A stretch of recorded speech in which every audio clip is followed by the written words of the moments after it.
हे प्रभु, हे हरि नाम कृष्ण जगन्नाथ प्रेमानंद। तो नमस्कार दोस्तों, पहले आप लोग ये वीडियो देखिए।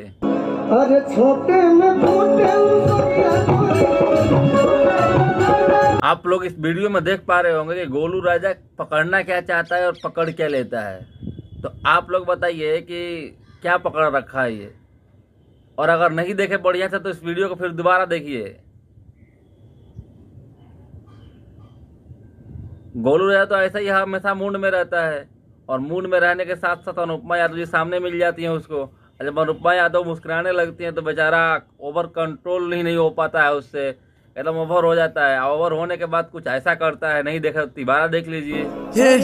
हे प्रभु, हे हरि नाम कृष्ण जगन्नाथ प्रेमानंद। क्या हुआ? हो था तो मैंने सोचा कि एक बार हम भी आप लोगों को दिखाएं। बाकी ये वीडियो आप लोगों को कैसा लगा, ऐसा गोलू राजा करना चाहिए कि नहीं करना चाहिए, एक बार कमेंट करके जरूर बताइए।